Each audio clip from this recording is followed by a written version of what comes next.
on this episode of MythBusters. Whoa, dude! Adam and Jamie test hand grenade hero myths. Inspired by Hollywood, will a heroic dive save the rest of the cast? That was incredible. Can water dampen the blast? And how about using a fridge to cool things off? Next, the team take to task self-help CDs. My body is strong. Can a course of self-hypnosis cure seasickness, fix a bee phobia, There's your bleep. or even change your eye color?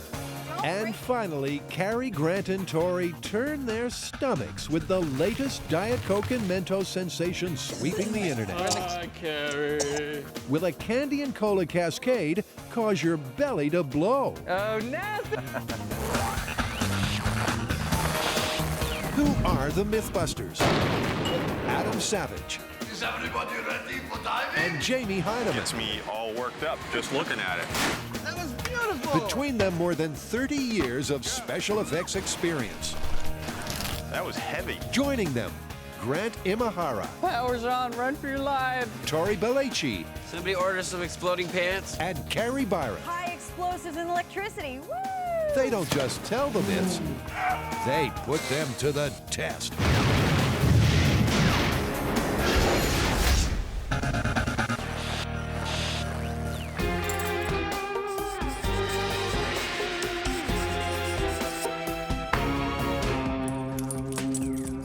Be careful with those. They're not real. Total props. So what's the myth? Well, these are part of our next myth, which is a Hollywood myth.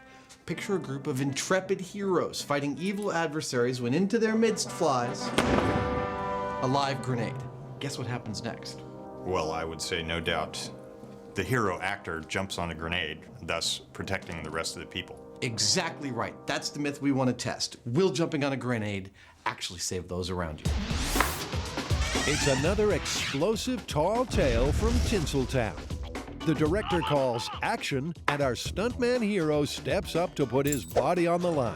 Some special effects later, and although he's out of a job, the rest of the cast have miraculously survived. So what do you think our plan is? Well, why don't we start by making a human analog? Out of ballistics media for our hero? Yeah, and we'll set off some grenades, both with and without our hero diving on them.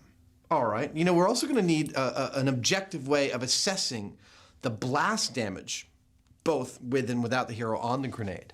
And just for fun, why don't we try some other ways of suppressing grenade blasts? That's great. Let's do it. First up, this movie myth needs a star who'll be willing to go to ground on a grenade. No one's volunteering, so Adam begins bodybuilding. Normally when we want to do a human analog on the show, we use ballistics gelatin or animal carcasses. This stuff we've used it on a few myths. It's still relatively new to us. It's a different kind of ballistic media, also based on animal protein, like ballistics gelatin. However, it's much more stable at room temperature. While the catering on this film set may be gloopy at best, the boys have ensured the dummy will be fattened up. There are several things about this dummy that bear noting.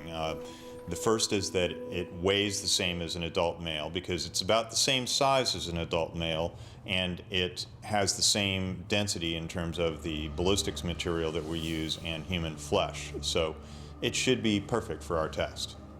So we need a way to gauge the damage caused both with and without a hero grenade diver. So Jamie and I have come up with this. A set of these guys. These will be our plywood actors standing in for our movie band of brothers. They will be standing around where the grenade is happening, and we'll try one control without anyone jumping on it, see what kind of damage they take, and for take two, we'll put somebody jumping on the grenade and see what kind of damage they take then. So the cutout cast is ready for action. Now all they need is the perfect location.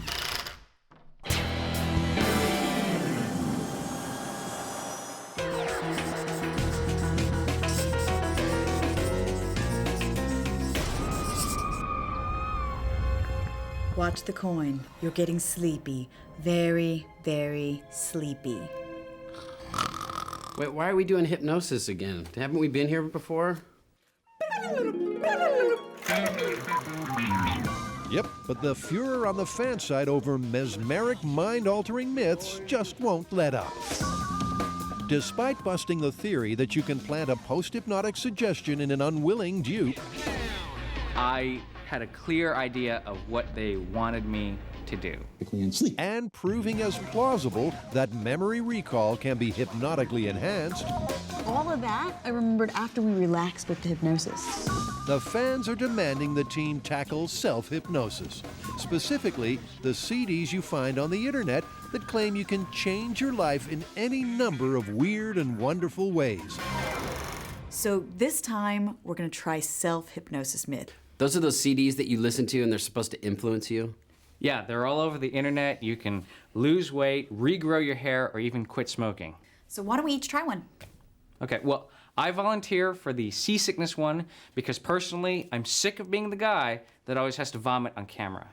All right, well, since I'm only afraid of commitment and I doubt that's gonna change, maybe we should bring in Adam and try to help him get over his extreme fear of bees. All right, well, if you guys are gonna work with rational myths, I would like to try something a little more outlandish. I saw one where you can change your eye color. And since that's a physical change, you'll know if it works because I'll come back with like purple eyes. All right, sounds good. Spin me, baby. As regular viewers will know, Grant has a tendency to go a little green around the gills. I feel something coming up in my throat. This NASA knockoff, affectionately known as the Chuck chair, is used to simulate the sensation of seasickness. And it works a treat on our very own barf machine.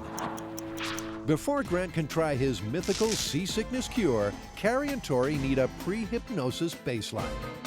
Come on, I want to see you blow chunks. All right, let's get this over with. Starting in 3, 2, 1. Round and round he goes. Oh, you suck. Keep moving your head. Where his stomach stops, nobody knows. Here we go. Here we go. Attaboy. Yeah. Attaboy. it's all Okay. right. Minute 17:34. So now they've got a baseline. 1730, totally It. puked. Grant can begin testing the self-hypnotic solution for seasickness. How you feeling, better? Not especially. Okay. Meanwhile, Carrie will test a self-hypnosis CD she found on the web that claims she'll be able to turn her brown eyes as green as Grant after a trip in the Chuck chair. I want to do this as scientifically as possible, so I've come to Corette Vision Center. They're going to take really close-up pictures of my eyes so that I have a baseline control for the experiment. I'll go through my self-hypnosis, and then when I come back, we'll take pictures in the exact same way and do a comparison to see if I was able to change the color of my eye. The final challenge the team will tackle is Adam's deep-seated and unfounded fear of bees. I don't know why. I've been stung plenty of times. I'm not allergic. I just can't stand those things. They freak me out. And as always, the first step is a control to scientifically measure exactly how freaked out he gets. We have two instruments to measure Adam's stress level. The first is the pulse meter, and this is going to measure his heart rate. If he becomes frightened, his heart rate's going to increase and it's going to spike, and we'll be able to see it here. The second piece of equipment is the galvanic skin response. Again, if he becomes frightened, he'll start to sweat a little bit, and that will change that resistance measurement. To dial in on Adam's fear factor, he'll be spending 10 minutes with one arm in his own personal Room 101. Oh, that's a lot of them. Okay, heart rate spiking. Okay.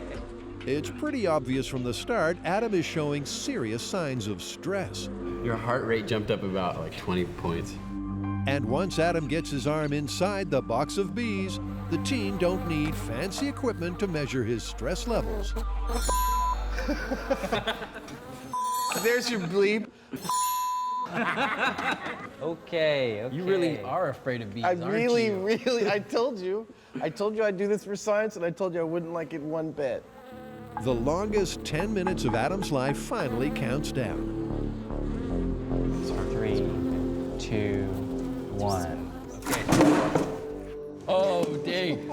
And Adam goes over the data percentages. That 100% sucked. So with the baseline set, it's time to move on to phase 2, self-hypnosis. All right, buddy. This is the CD that you're gonna listen to for a week, and this will help you get over your fear of bees. Did you guys make this? We ordered it online, so you're in good hands. Okay. It's a professional, it's not us. Because I didn't want to listen to Yeah. you going, dude, it's totally okay. It's totally okay. They're just gonna It's totally sting okay. you. I'm driving, it's totally okay. It's totally okay.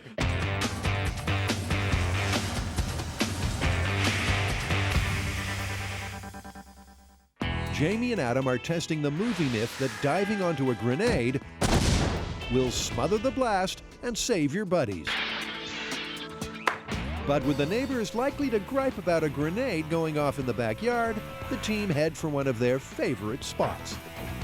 When you want to blow up grenades, you've got to go to a place where they blow up grenades.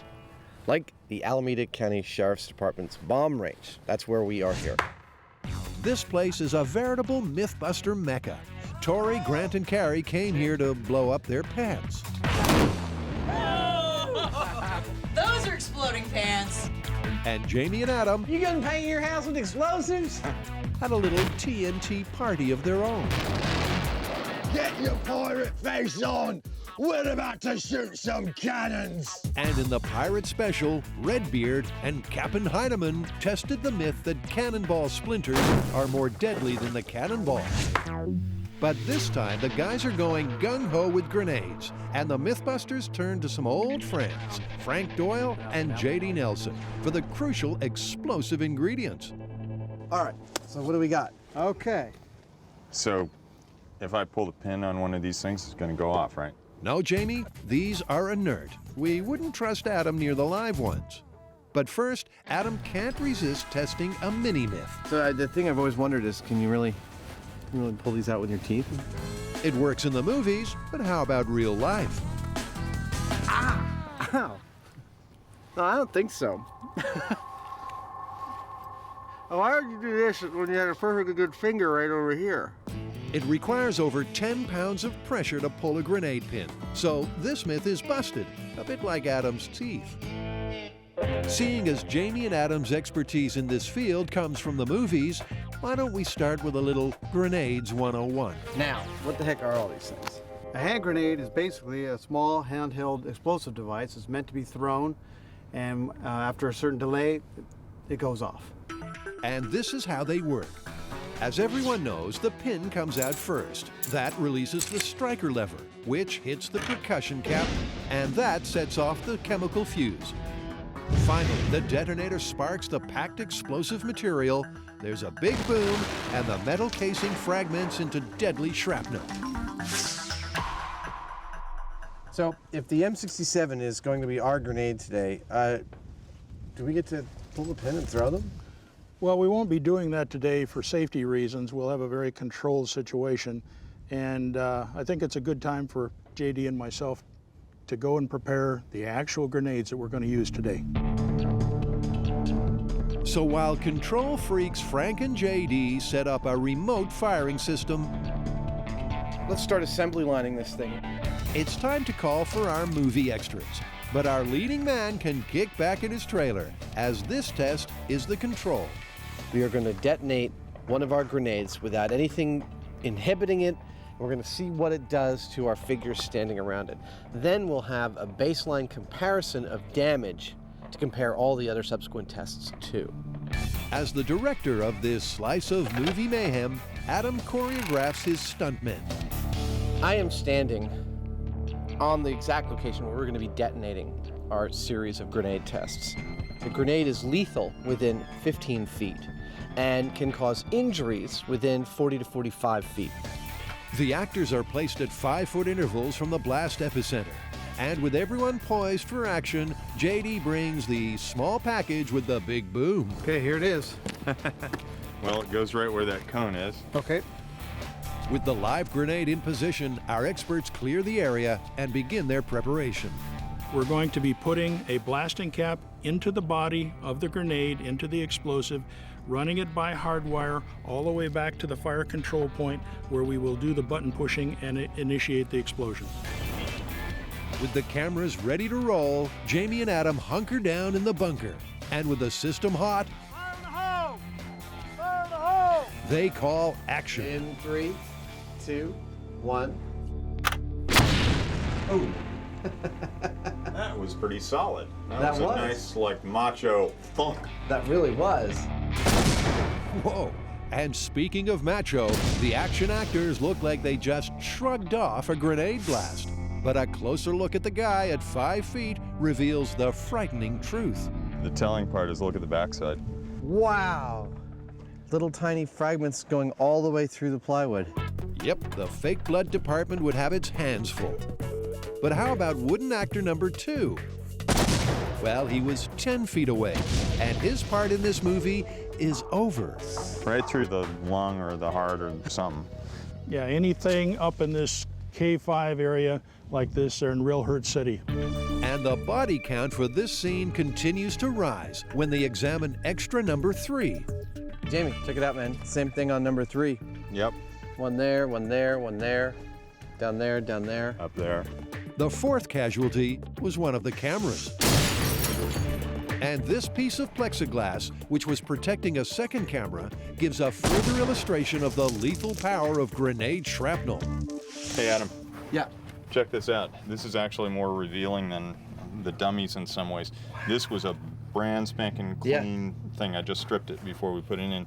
And, you know, on the dummies, we can kind of see a lot of little flecks, but look at all of them here. They're just like dozens of tiny things. And each of those could potentially travel inches into your body. Well, Frank says that these are going like, 20, 24,000 feet per second, even though they're minuscule. That's like 10 times the speed of a bullet. Yeah, and that's the difference. Like, they may be smaller than bird shot even, but they're going like several times as fast. A shotgun only is like, 900 feet per second or so. That's terrifying. This is exactly the kind of thing I'm interested in. I wanted to see here.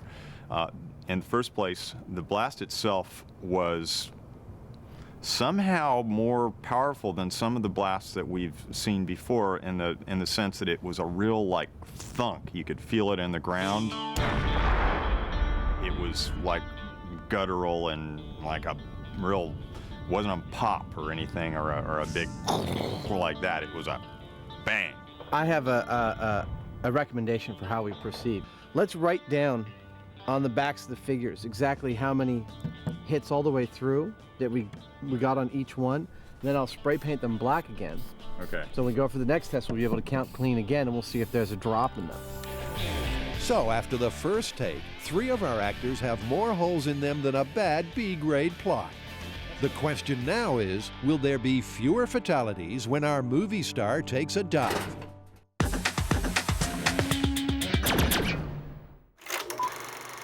Look into the hypnotic eye.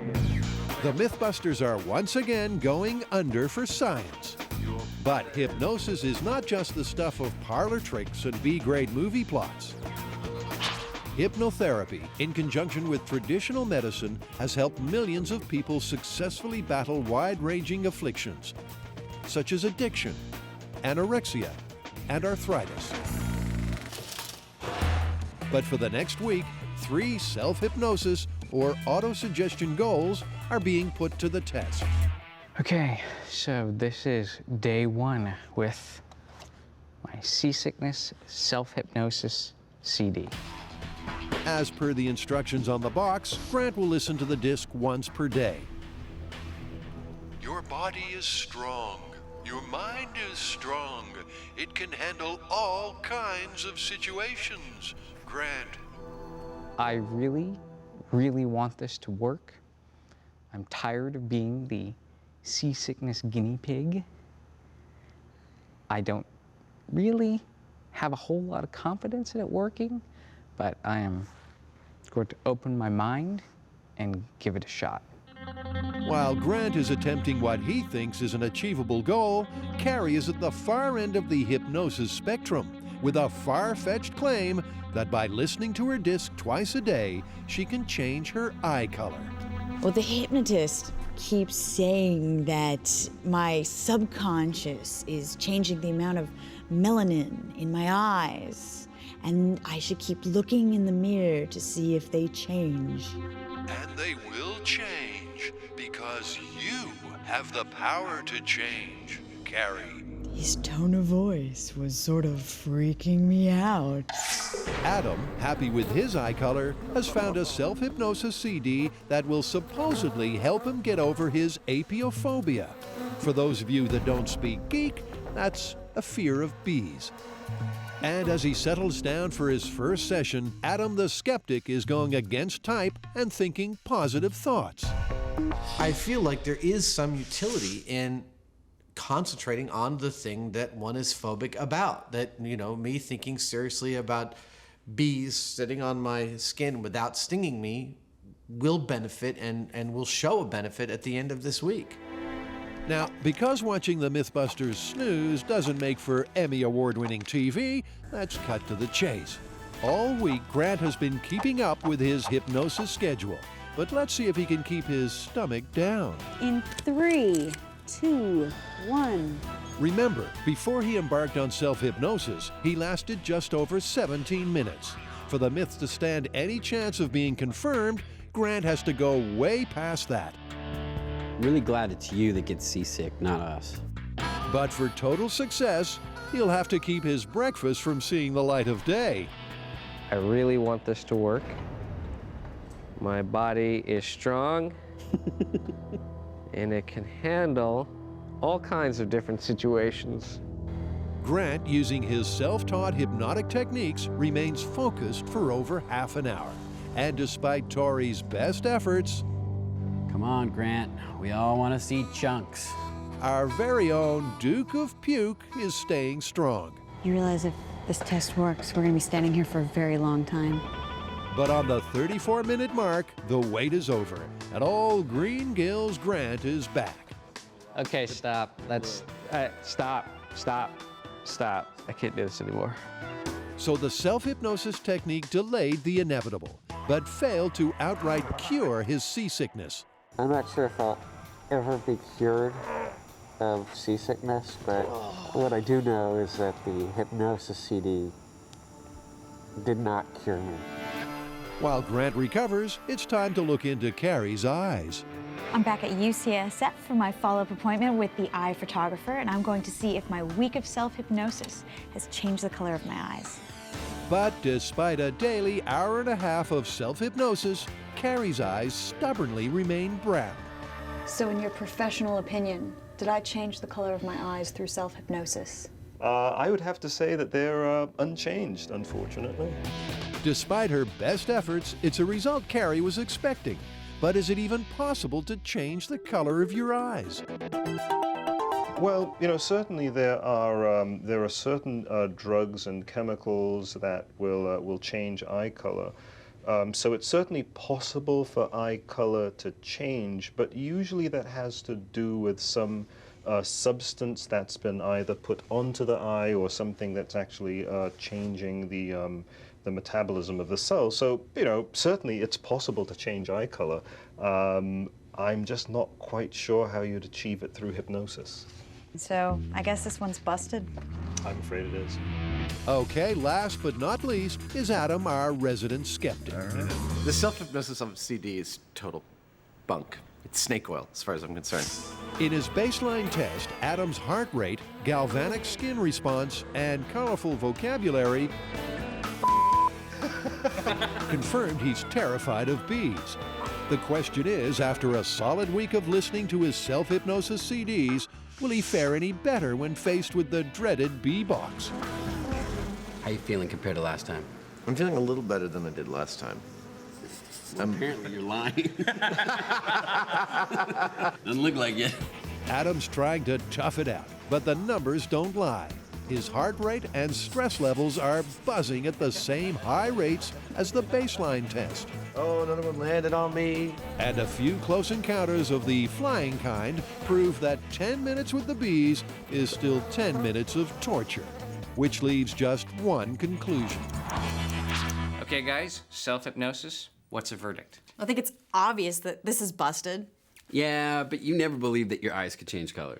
True, but I followed all the instructions on the CD, and I really put my mind into it and still got nothing.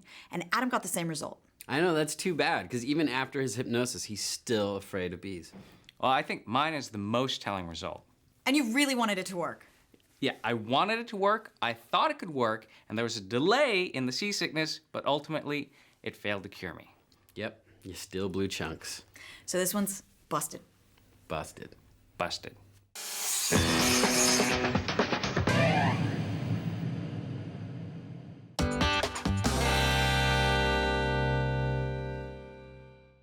In the myth of the Hollywood hand grenade hero, Adam and Jamie are having a blast. A control test minus our Superman savior left 3 extras looking for work. One there, one there, one there. Down there, down there. Up there. Now it's time for take 2, and our heroes straight out of Central Casting. Hey guys, look out! A grenade has landed near you. That's Allow about me good. to be your savior. You got the back? Uh-huh.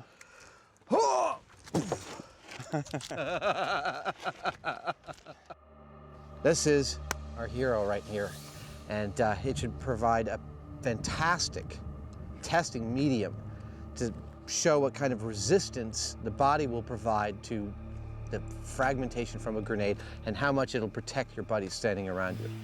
Well, all of our figures are ready to go, so all that's left is to lay the charge. We'll clear out and wait for your guys ready to go. It won't take very long. We're all set. Excellent. Our leading man is laid on the grenade, his body and the myth on the line. If his 3 supporting actors survive, this tall tale will be confirmed.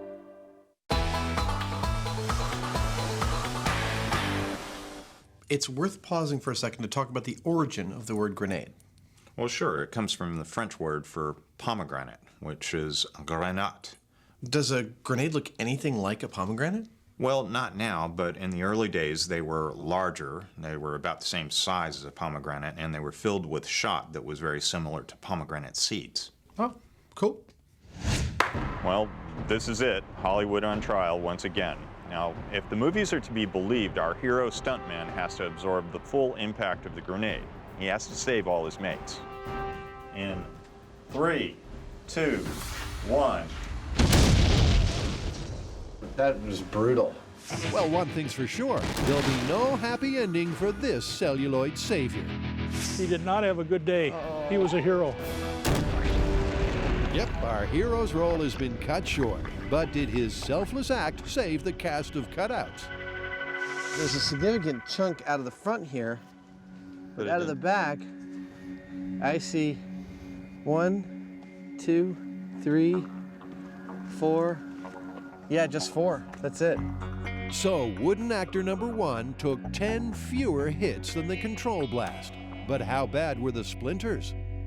This injury right here is very telling because what it shows us is that while it looks like a lot here, we look around on the backside and there's not a mark. In the previous test, without anything over the grenade at all, if we saw a hole in the front, we saw a hole in the back. So it's clearly slowing down the velocity of the projectiles coming off of the grenade. And the guy at 10 feet? Well, heck, look at that. I don't see a single one. This looks like he might have really saved his buddies here. There's no doubt about it. This movie myth is looking confirmed. Well, there you go. There you go. I'm pretty amazed. I wasn't expecting to see such a definitive result. Of the 8 figures we had standing around here, when our hero jumped on the grenade, only his buddy who was 5 feet away, buddy number 1, sustained any real damage. And most of that was to his legs. Buddies number 2 and 3 are effectively unscathed, as are 4 through 8. So the rest of the cast survived. Unfortunately, our action hero from now on will only be able to play bit parts.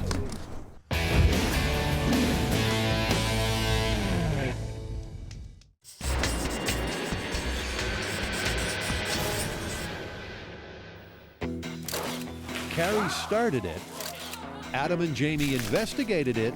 That's a much more vigorous reaction. And then they Rube Goldberg'd it. But incredibly, the foamy fountain is yet to run dry. Whoa, hey! There it is. Diet Coke and Mentos again? Are you kidding me? Come on, is this phenomenon not over yet? Well, I know we've done it a lot, but there's this video that's going around the internet. A guy eats Mentos, drinks Diet Coke, and then passes out because his stomach supposedly explodes. You know we have to test that. Well, that'd be cool. Trying to blow up some stomachs with Diet Coke and Mentos. Yeah, nice. Diet Coke and Mentos is once again the hot internet topic. Scour the net and you'll find a ton of videos like this. This guy, who we won't be calling Einstein, swallows a handful of Mentos and then guzzles some Diet Cola. He's hoping for an upchuck fountain and his 5 minutes of cyber fame. But according to his friend who posted the clip, it all goes wrong when he ends up in hospital with a ruptured stomach. Thanks to the MythBusters, there's no mystery to the cola cascade. But like Old Faithful, this gassy geyser just keeps on keeping on.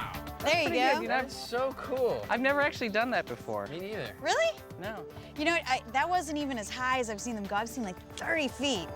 But today, we're asking, can the fizzy fountain burst your belly? Here's a sentence you don't hear every day. The next step is a spot of stomach shopping. And seeing as Carrie thinks awful is awful, guess who gets to go? Of course, I'm the one they pick when there's anything nasty to pick up. That's the stomach. Yeah. It looks like it's full of stuff. Yeah, it's got some residue in it. I'm not sure if that's bile or what coming out of there, but that yellow substance is... That looks pretty nasty. Yeah, I'm so glad I already ate lunch. All right, sir, can you please wrap up 4 gooey, gnarly stomachs to go? First mission accomplished. A little bit grosser than I expected, but I think I know how they work. Next step, back to the shop so I can outdo the grossness and try to blow these up. Inside at Indigestion HQ, oh, jeez! The team's first job is to prepare these pig stomachs for their diet of Diet Coke and Mentos. Look at the ooze. That's cool. First, they have to drain the bellies of a mystery jelly. That is an amazingly bad smell.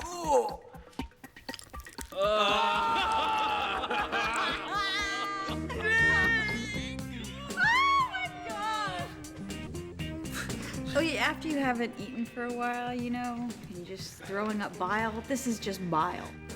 And speaking of throwing up, trust Tori to take it too far.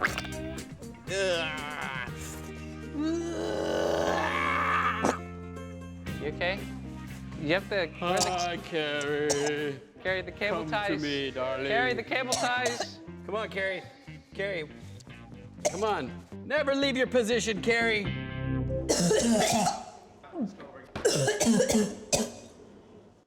With the pig and Carrie's stomach empty, the team can finish rigging out our test subject with his internal organ.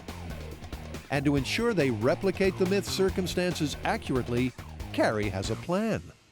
We want to make this situation as realistic as possible, so we need our stomach to have stomach acids. We didn't want just the dead bile that had been sitting in there, so we drained out the stomach, and now we're going to add a fluid that will have the same acidity as a stomach after it's added a little food.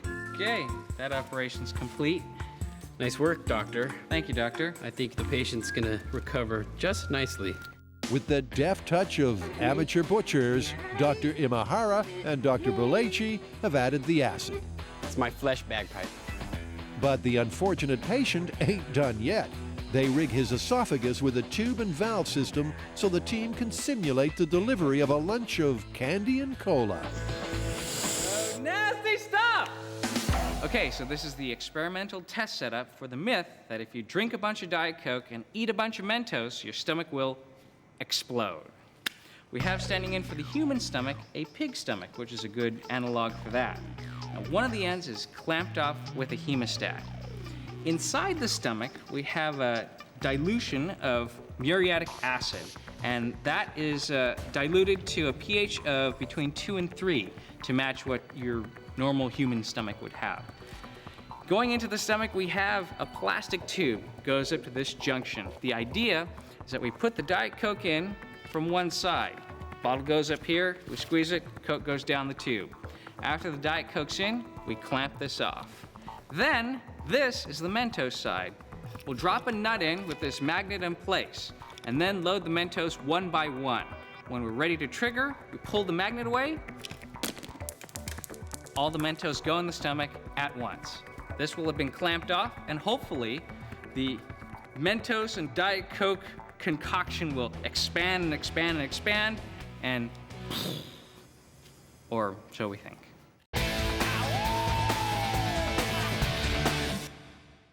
Carrie, Grant, and Tori are leaving no stomach unturned in an attempt to get to the bottom of the latest video sweeping the internet. Supposedly, after lunching on Diet Coke and Mentos, this guy ended up in ER with a torn tummy. To find the truth, the team are about to feed this pig's stomach a liter of Diet Coke and a handful of Mentos. Okay, what do you think is gonna happen, Shay? I don't think it's gonna explode.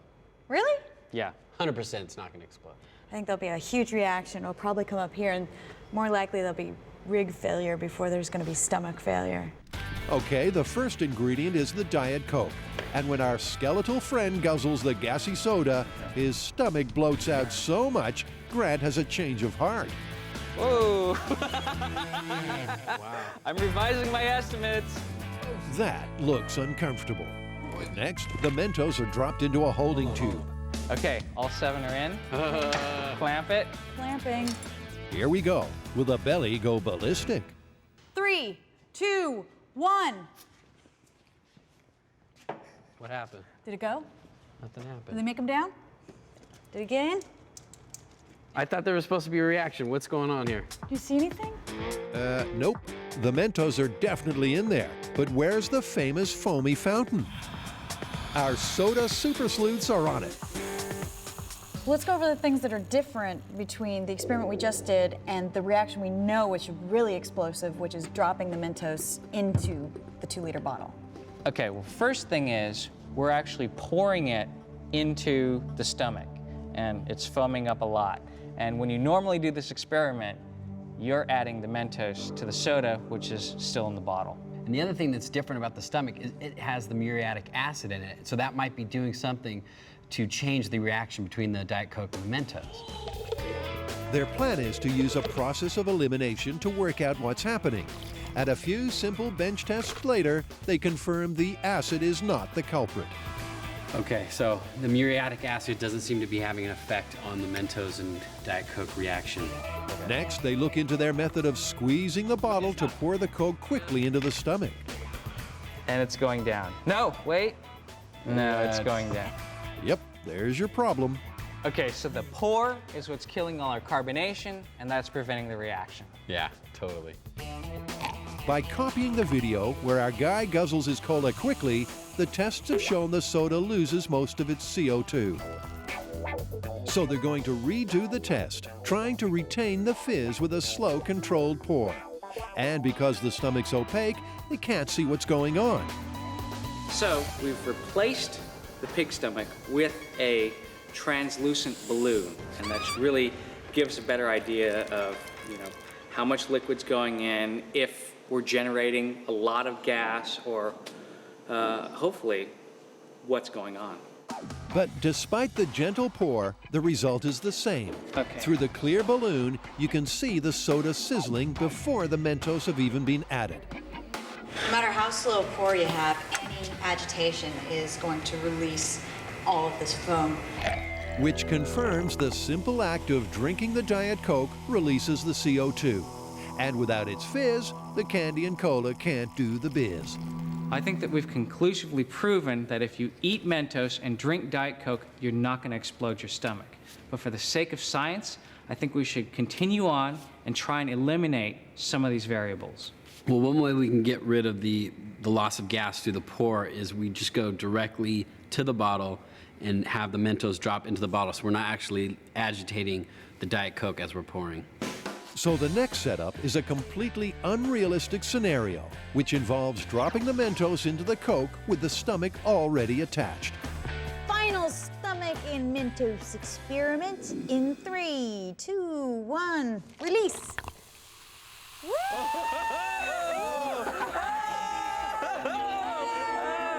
It's like the New Year's Day parade. It's getting bigger. You know? God, can you imagine that's in your stomach? Oh! But still, no explosion. No. No explosion. But I guarantee he really threw up. Yeah. But I want to see an explosion. I mean, how are we going to get one of these stomachs to blow up? Compressed air. Are you serious? Yeah! The myth is well and truly busted, but boys will be boys. They want a burst belly. This is 30 psi compressed air directly into the stomach. 3, 2, 1. Ever get that gassy, bloated feeling? Whoa! That wasn't very long. That got big! And if you don't want a trip to ER, don't go sucking on compressed air at home. But as for Diet Coke and Mentos, they're clearly not the explosive combo the internet would have us believe. Well, that one's busted. Yeah, the myth and the pig stomach. So does that mean this Diet Coke and Mentos thing is finally over? Well, actually, I heard this one about this guy. He had a jetpack.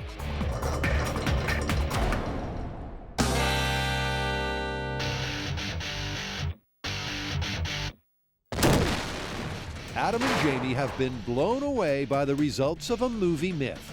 This looks like he might have really saved his buddies here. But the director hasn't called wrap yet. The guys have a couple more Hollywood hero techniques to test. So what's next? Well, I'm thinking about this other Hollywood scenario I've seen where the hero doesn't dive on the grenade, he actually throws it into a bucket of water to protect those around him. Well, it makes sense to me, and it's easy to test. I mean, get a bucket of water, drop a grenade in it, see what happens. Yeah, I'm curious to find out if it actually dampens the grenade blast or actually makes it worse or does nothing at all. Well, we have played around with explosives in water before. Remember on another Hollywood myth, we tried to open a safe by filling it with water and setting off an explosive. And it transmitted the energy quite well. It was very effective, but I don't know what it'll do with a bucket. Wow! That worked beautifully! Well, let's give it a shot. Back at the range, Adam and Jamie have rigged the live grenade and dunked it in a bucket of water. The question is, will this hand grenade hero technique actually dampen the blast? Or is it another example of Hollywood screenwriters rewriting the laws of physics? Based on what I know, I think this may well be our best technique of all the ones that we try, because we know that water resists things moving through it at high speed. And you know, these particles that are being sent out are really quite small. So, you know, I think the water may even be especially effective at slowing them down. In 3, 2, 1. Whoa! Dude, that was incredible. Is that part of our bucket? That's the bottom. Yeah. Well, the bucket of water definitely kicked the bucket. But the crew is looking in pretty good shape. Compared to the control test, the shrapnel damage seems superficial. Until they take a good look at this guy. Yeah, that's the first one we've seen through somebody's head. Which causes Adam to leap to a hasty conclusion. So, yeah, strangely, it's looking to me like jumping on a grenade is still best, and the bucket of water is kind of terrible. But Jamie gives that theory a bucketing. Actually, I kind of disagree about this one, because all of the previous ones required that our hero be close to the actual grenade when it went off. If we've got a bucket of water, we drop it in the water. This greatly reduced the total number of hits, greater than anything that we've done, and your hero might survive it. In the water safe story, the water turned out to be more efficient at transferring the blast pressure. But in this case, we're more interested in the frag from the grenade casing, and the fact is that the water reduced the total amount of frag hits. So that means that the blast was marginally more survivable. So when it comes to saving your friends from an exploding grenade, the bucket approach really does hold water. And so to our final hand grenade hero technique. It's a grenade. Get rid of it. In this tall tale on TV, our hero attempts to blunt the blast by dropping the ticking time bomb in cold storage.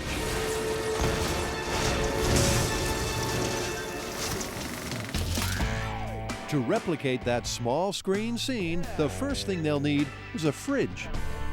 What does it smell like, man? What did you keep in here? It smells like old food, I think. We need to spray it with bleach inside. No. We're gonna clean it out with a grenade.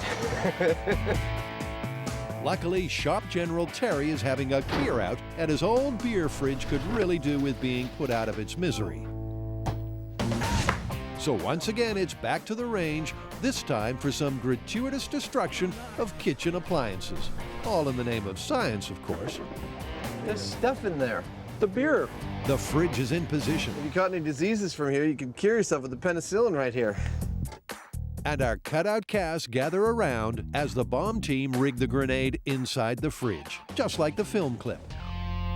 Given what we've seen so far from all the tests, I actually think this fridge has got a better chance than anything else of saving everybody in the vicinity of that grenade. There's big steel wall, you have an air chamber in there, you've got plastic, you've got fiberglass lining, and there's just a lot of stuff in the way of all that fragmentation. I don't think this fridge will be anything but destroyed when we're done. But saving the fridge isn't the myth. Will it suppress the blast and save the hero? In 3, 2, 1.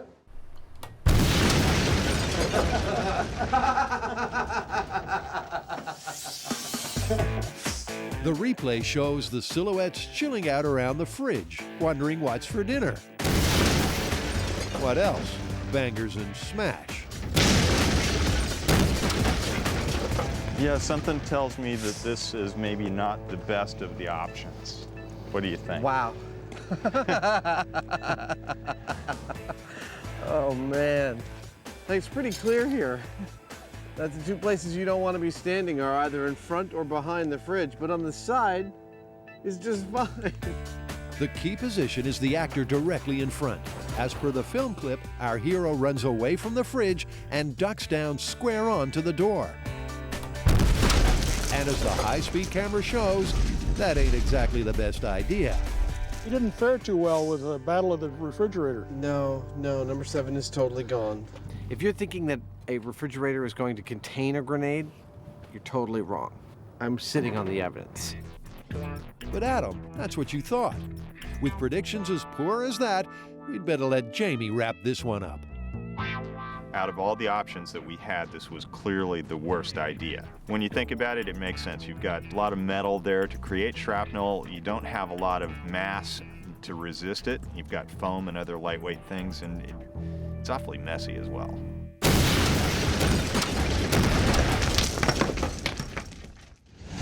So how did Hollywood, with its typical tenuous connection with reality, fare with this myth? Surprisingly well. It turns out jumping on a grenade does quite well at limiting the grenade's frag. And the bucket of water didn't do so bad either. Yeah, of all the ones we tested, I'd have to say putting a grenade into a refrigerator should be left on the cutting room floor. Yeah. So how are we going to wrap this up? Well, we have to say that jumping on a grenade is confirmed. Amazingly, we've gone after a Hollywood myth that ain't a myth at all. Okay, it's confirmed.